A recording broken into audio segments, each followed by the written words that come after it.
Welcome to Taz's Favorite Books. Dr. Ted by Andrea Beatty and Pascal Lemaitre. Whoops. Dr. Ted by Andrea Beatty and Pascal Lemaitre.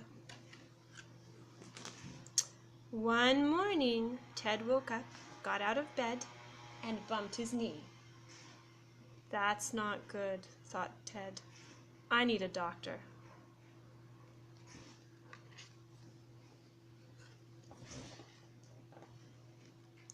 He looked everywhere, but he couldn't find one. So he became the doctor. And since Ted couldn't find a doctor, He became a doctor. he became a doctor. Dr. Ted didn't have an office, so he made one. Dr. Ted didn't have a big bandage, so he made one of those too. Now all I need is a patient, he thought. And he sat and waited for one to arrive. Sat and sat and sat. He waited, and he waited, and he waited. But where's his bed? Is he sitting on his bed? Nice waiting room, thought Dr. Ted. Then he waited some more.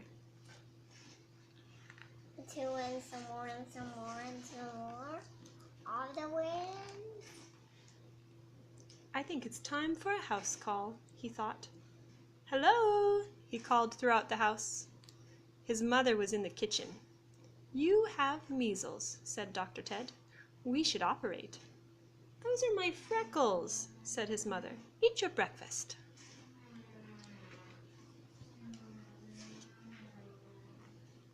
At school, Dr. Ted sat in the third row of Mrs. Johnson's class. All around him, students coughed and sniffled and sneezed. Dr. Ted smiled. Hey, do we have a big crack or a little crack? What? A big crack or a little crack? What are you talking about? A big crack or a little crack? A crack of what? The computer that a big crack cracked out, or a little crack that cracked out. A little crack? No. No, we have a big crack? Yeah, 'cause that's a big book. Oh, I see. Okay. Dr. Ted But smiled. how do we put that book in the computer? Well, first we take a video, and then we'll send it to YouTube. And then we'll be able to see it on the computer. Dr. Ted smiled. Patients, he thought. The patients were very germy. At lunch, Dr. Ted took their temperatures and measured their blood pressure. He gave them fine medical advice, and they were very thankful.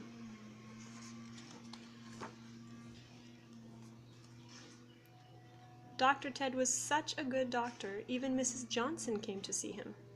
You can't practice medicine in the lunchroom, she said. You have mumps, said Dr. Ted. Crutches could help. Those are my cheeks, said Mrs. Johnson. Eat your lunch. But he doesn't have lunch already. Principal Bigham walked in. Dr. Ted could tell he was very sick. He needed a doctor. We already have a school doctor who visits on Fridays, Principal Bigham said with a smile. You have gingivitis, said Dr. Ted. You need a full-body cast. Principal Bigham frowned.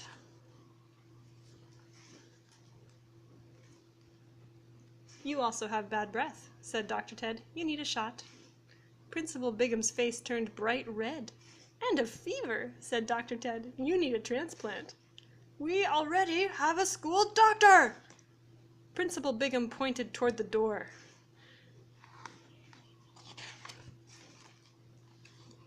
We could do something about that foot odor, said Dr. Ted. Go home, said Principal Bigham. Dr. Ted was very sad. He packed up his bandage and went home. 2 cookies. Yeah, that night he took 2 cookies and went straight to bed. It's sad, isn't it? I know, this is the sad part of the book. Don't worry, it gets better. The next day, during recess, Ted sat on a bench and sighed. He watched Frances Sylvester do gymnastics on the monkey bars. She was very talented. Everyone thought so, especially Mrs. Johnson and Principal Bigham. Frances finished her routine with a triple twisting somersault. She landed on Mrs. Johnson.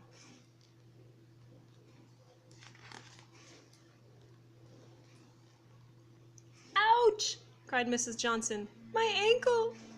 Principal Bigham ran this way and that. "Help!" he yelled. "Call an ambulance! Call the fire department! Call the library! Just call somebody!" But Dr. Ted was already there.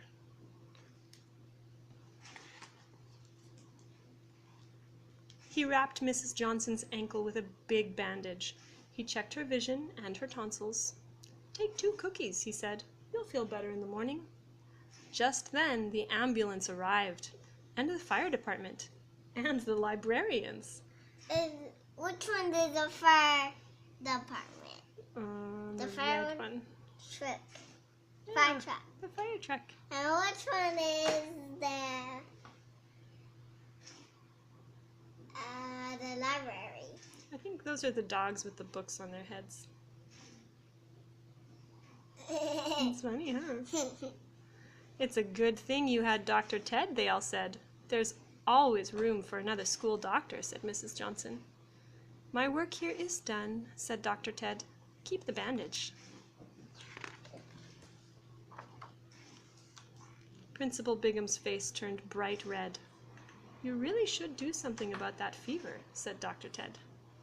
That night, Dr. Ted closed his office, packed away his stethoscope, ow, and went to sleep. "Honey, you okay? You're sorry. So am I. I'm sorry you got hurt." Can I nurse? In a minute. Hang on. He went to sleep knowing he had done a good job. The next morning, Dr. Ted woke up, got out of bed, and sniffed the air. It smelled like burnt toast. "That's not good," thought Ted. "I need a fire truck." The end. Come on, nurse. Come on.